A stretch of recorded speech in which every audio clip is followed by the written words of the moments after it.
안녕하세요. 안녕하세요. 네, 저는 오늘 말씀을 전하게 된 가천센터 김전진 목자입니다.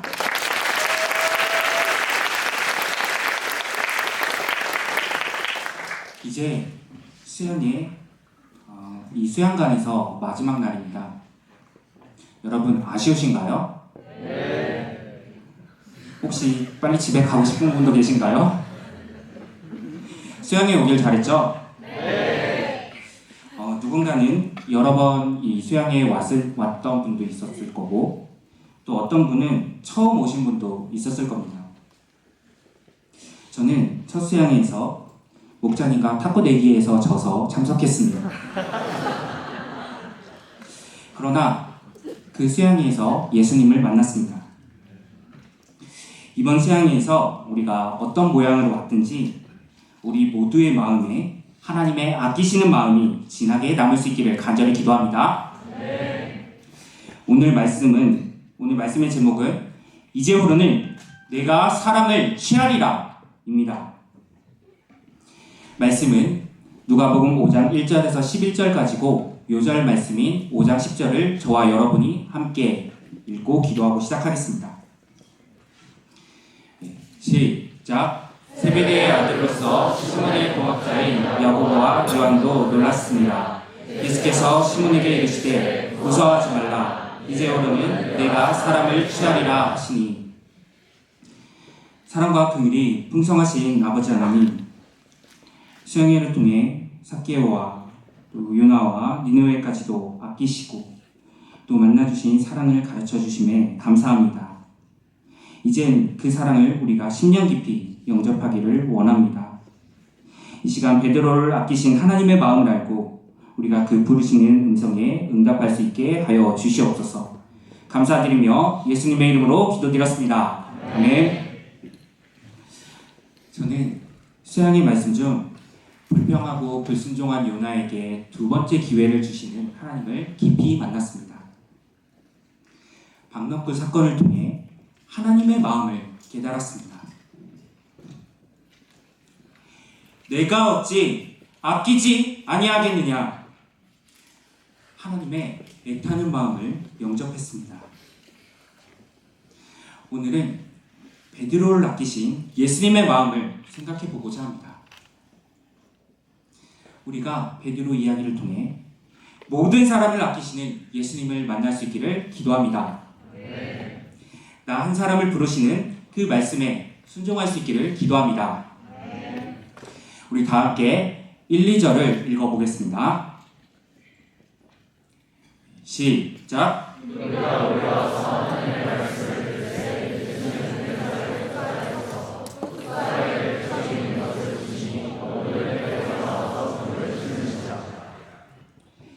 말씀의 배경은 게네사렛 호숫가입니다. 어부들이 밤새 고기잡이를 마치고 그물을 씻고 있는 이른 아침이었습니다. 평소 같으면 조용했을 시간이지만 이날따라 하나님 말씀을 듣기 위해 몰려온 무리들로 시끌벅적했습니다. 그런데 이런 분위기에도 아랑곳하지 않고 자기 일에만 바쁜 어부들이 있었습니다. 밤새 일했지만 그들의 배는 텅텅 비어 있었습니다. 생선이 없으니 그들의 눈이 죽은 생선처럼 되었습니다. 웃음기 하나 없이 그물만 빡빡 씻고 있었습니다. 그러나 예수님은 자신에게 관심조차 없어 보이는 바로 그 어부들을 보셨습니다. 그 중에서도 특히 시몬을 주목해 보셨습니다. 요한복음 1장, 마가복음 1장, 마태복음 4장을 보면 예수님과 어부들의 만남이 이번이 처음이 아닙니다. 이미 예수님께서 그들을 제자로 부르신 적이 있습니다. 그때 어부들은 잠시 예수님을 따르기도 했습니다.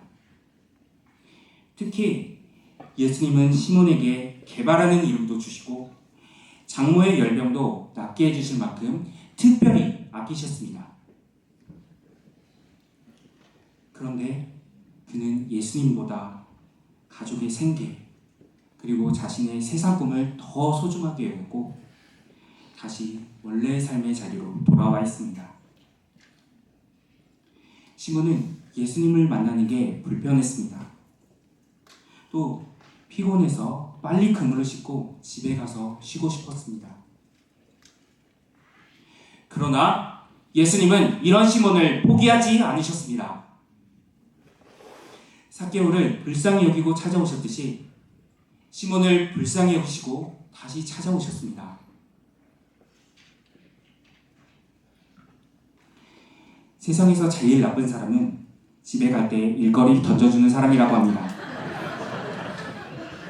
그런데 3절을 보면 예수님은 작정하고 시몬의 배에 오르셨습니다. 그것도 시몬이 배를 정박하고 퇴근 준비하고 있을 때 오셨습니다. 차마 얼굴도 못 보는 시몬에게 먼저 다가와 주시고 정중하게 배를 좀 띄워달라고 요청하셨습니다. 그리고 배에 오르자마자 앉으셔서 말씀을 가르치셨습니다. 이 불편하고 긴장감 넘치는 상황에서 시몬은 예수님 옆에서 엉거주춤 서서 말씀을 끝까지 들었습니다.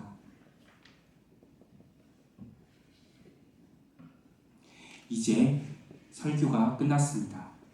오해하지 마세요. 이 설교가 끝난 게 아닙니다. 시몬은 빨리 집에 가서 쉬어야 합니다. 그런데 예수님은 전혀 예상치 못한 방향을 주셨습니다. 처음에는 배를 조금만 띄워달라고 하시더니 이제는 깊은 데로 가서 그물을 내려 고기를 잡으라 하셨습니다. 우리 다 함께 5절을 읽어보겠습니다. 시작.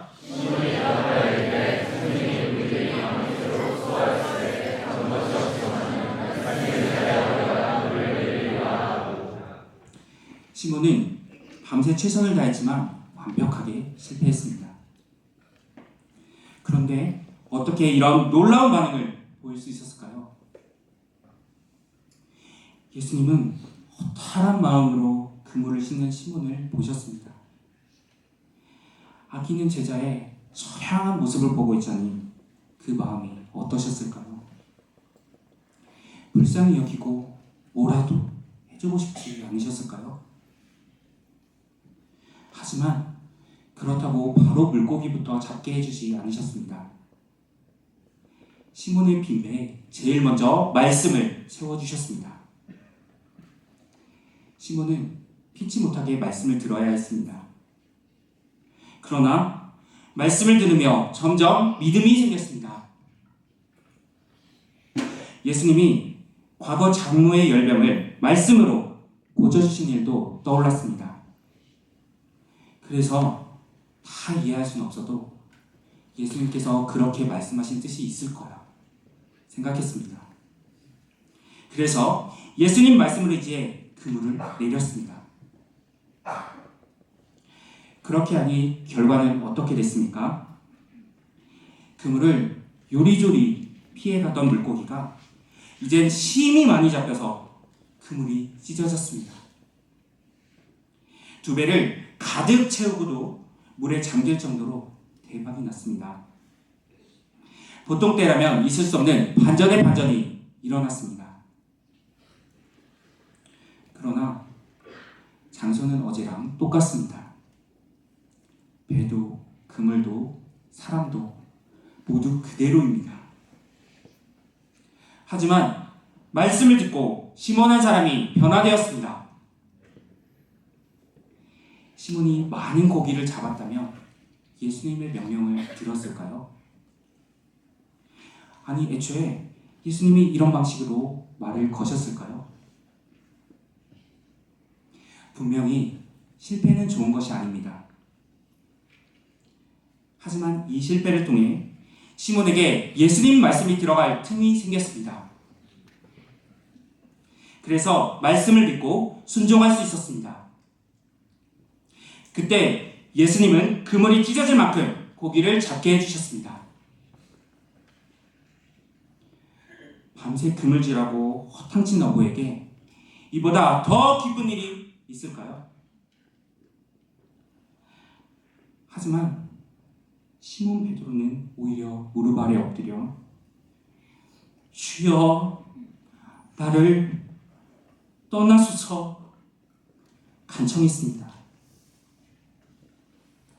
시몬은 정신없이 고개를 주워 담다가 그분과 눈이 마주쳤습니다. 그분은 과거 자신을 향해 내가 베드로가 될 것이라고 말씀하셨던 분입니다.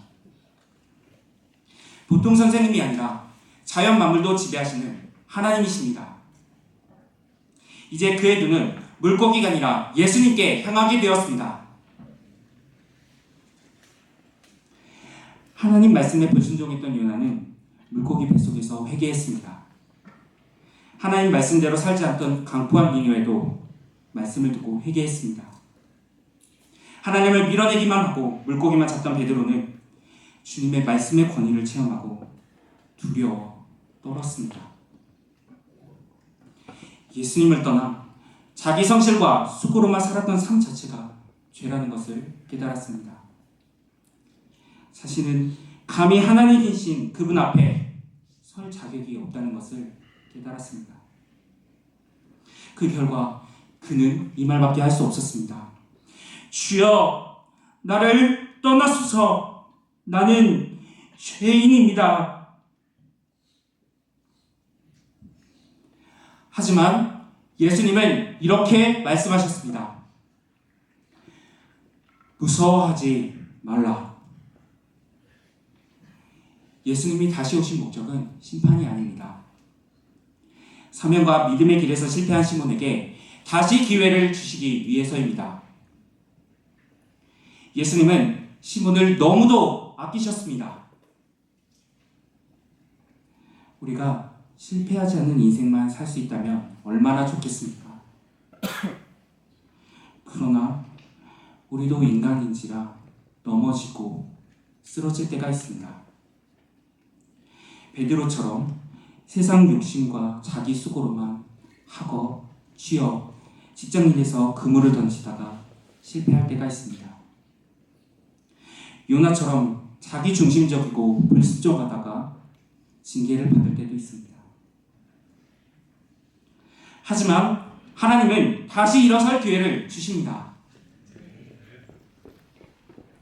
하나님이 우리를 너무도 아끼시기 때문입니다. 그렇다고 아무나 이 기회를 받는 것은 아닙니다. 베드로와 요나처럼 자신의 죄인됨을 인정하고 돌이켜야 합니다. 그때 죄를 용서하시고 새 인생의 방향도 주십니다. 우리 10절을 다 함께 읽어보겠습니다. 시작!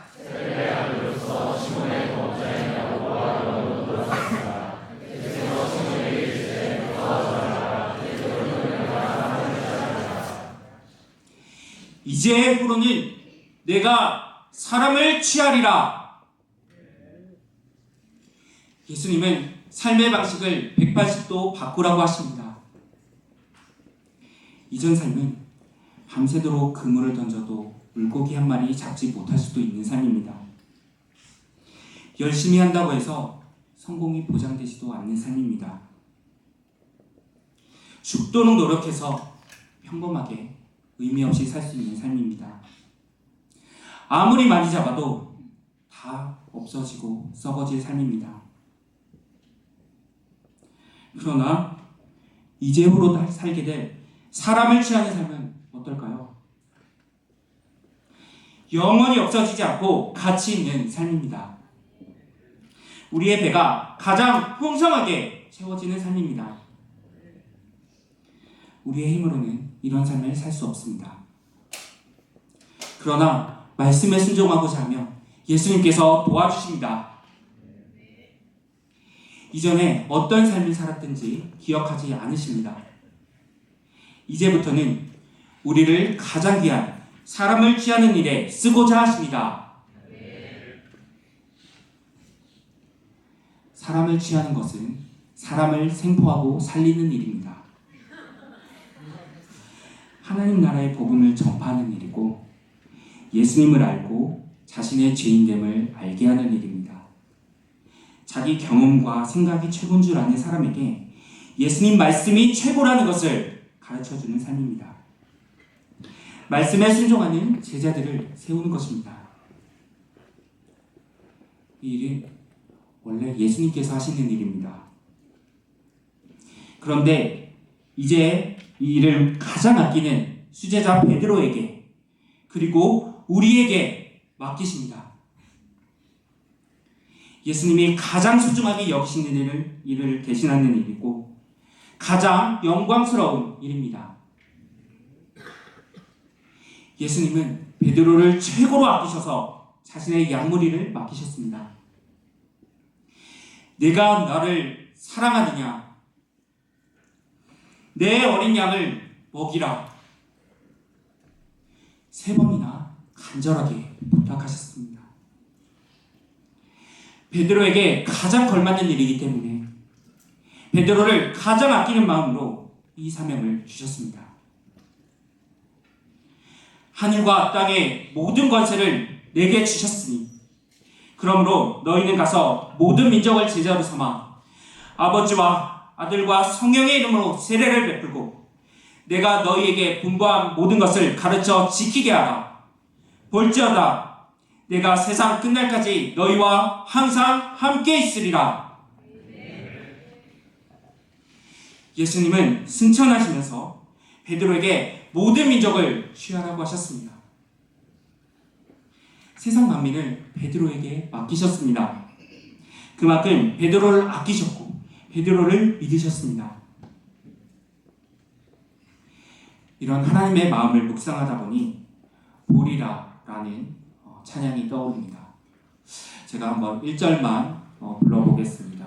아시는 분들은 같이 찬양하면 좋을 것 같습니다.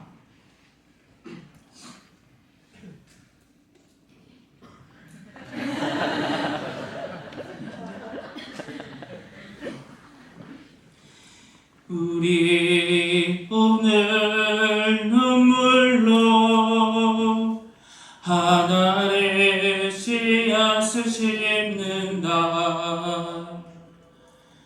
꿈꿀 수 없어 무너진 가슴에 저들의 푸른 꿈 다시 돋아나도록 우리 함께 땀 흘려 소망의 길을 만든다. 내일로 가는 길을 찾지 못했던 저들 노래하며 달려갈 그 길 그날에 우리 보리라. 새벽 이슬 같은 저들 일어나 뜨거운 가슴 사랑의 손으로 이 땅 치유하며 행진할 때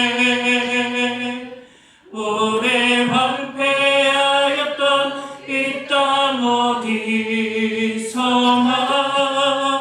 순결한 꽃들 피어나고 푸른 의의 나무가 가득한 세상 우리 함께 보리라.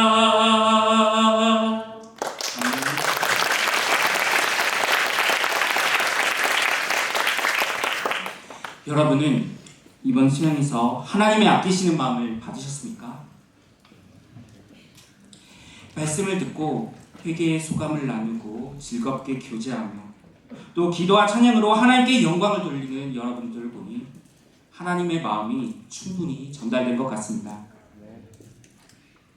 보는 저도 덩달아 마음이 뜨거워집니다. 그러나 은혜를 받은 것으로 끝나서는 안 됩니다. 이제부로는 내가 사람을 취하리라. 이 부르심에 결단하고 순종해야 할 때입니다.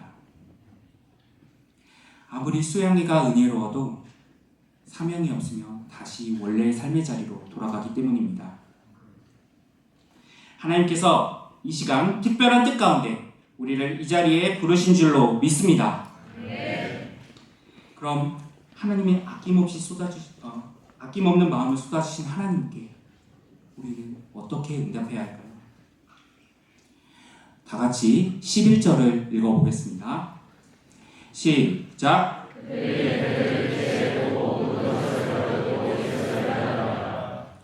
베드로는 예수님의 부르심에 순종했습니다.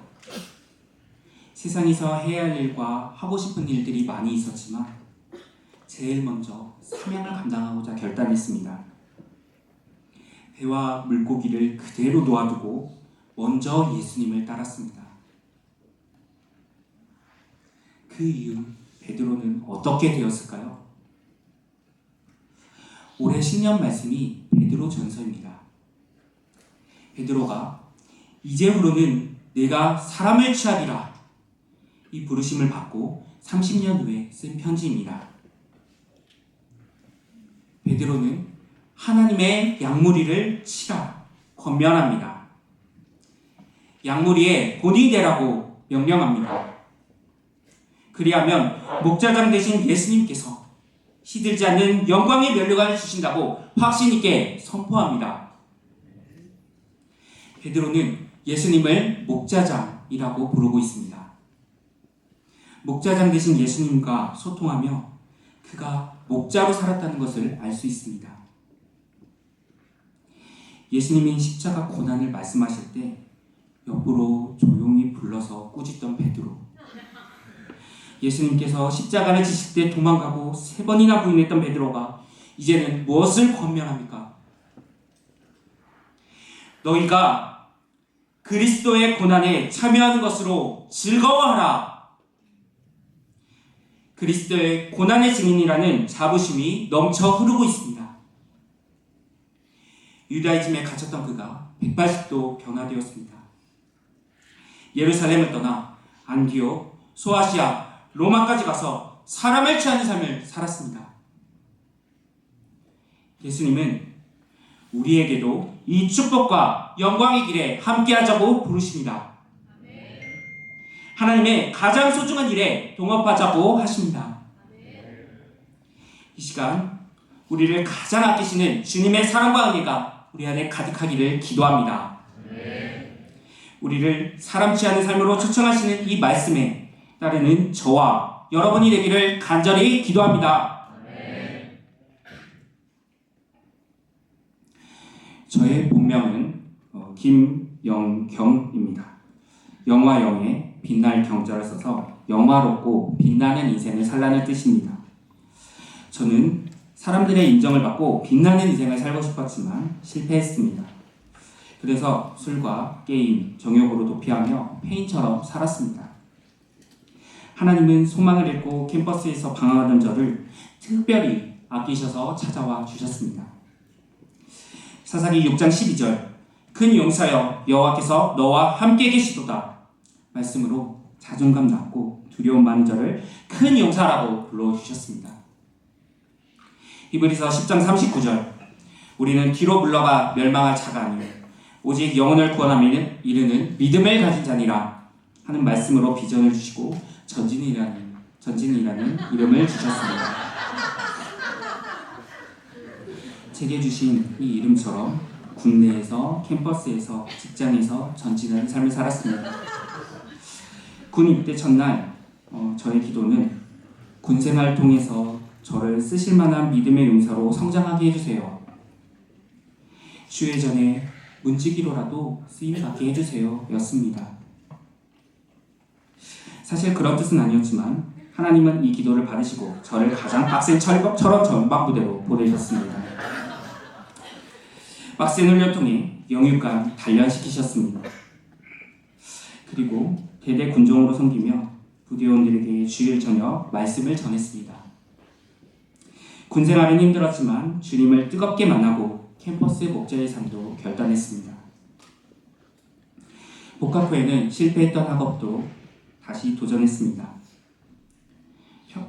평점 2점 미만의 우수한 성적을 받았던 제가 우수한 성적으로 3번의 성적 장학금을 받았습니다.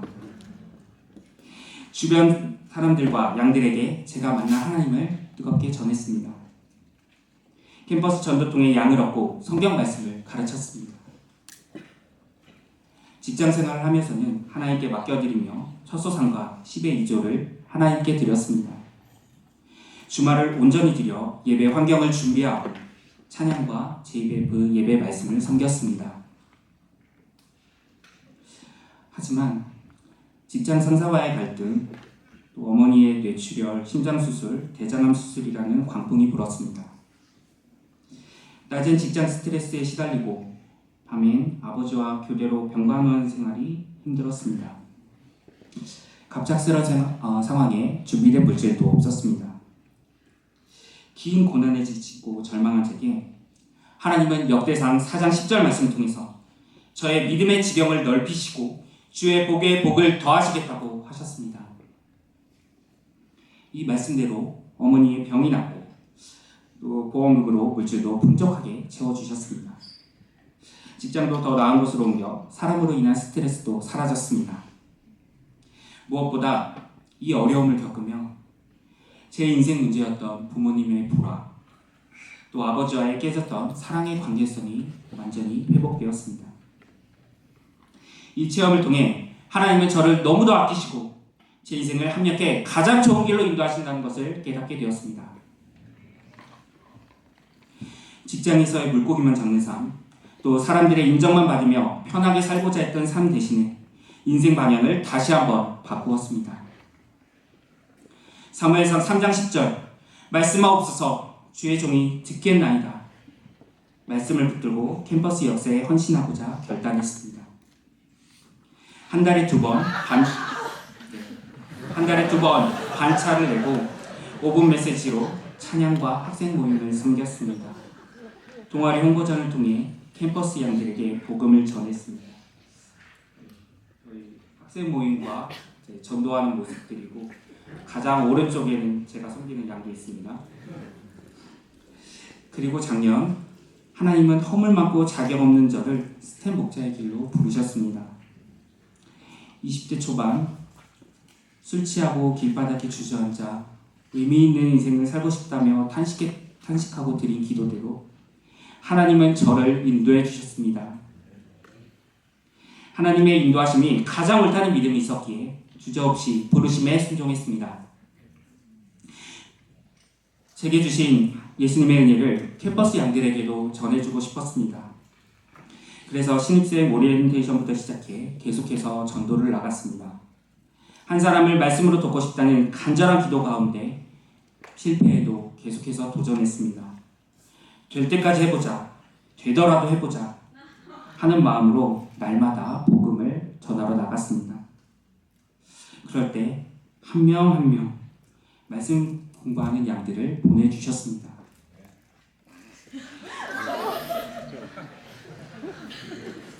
동아리 홍보전을 통해 만난 문정민 형제와는 꾸준하게 지금도 성경 공부를 하고 있습니다. 학생들이 말씀을 받고 꾸준히 모임에 담기며 표정이 밝아지는 것을 밝지 않습니까? 밝아지는 것을 볼 때 너무도 기뻤습니다. 프레시한 학생들과 함께 역사를 섬기며 제 마음도 프레시해졌습니다. 제 몸도 프레시해지기를 기도합니다. 이 길이 얼마나 축복된지를 깨닫고 결단하기를 잘했다고 생각합니다.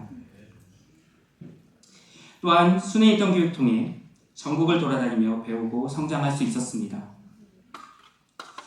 제 인생에서 이렇게 많은 격려와 축복을 받은 적이 있었나 싶을 만큼 행복하고 감사한 시간들을 허락하셨습니다. 세상에서 인정과 쾌락을 구하고 자기 세계에 갇혀 방구석 페인으로밖에 살 수 없던 죄인을 말씀의 정의요 제자 양성가의 비전 가운데 키워주시는 주님께 감사와 찬양을 드립니다. 저를 끝까지 포기하지 않으신 주님의 마음을 가지고 캠퍼스에서 양들을 끝까지 감당하는 목자로 살겠습니다.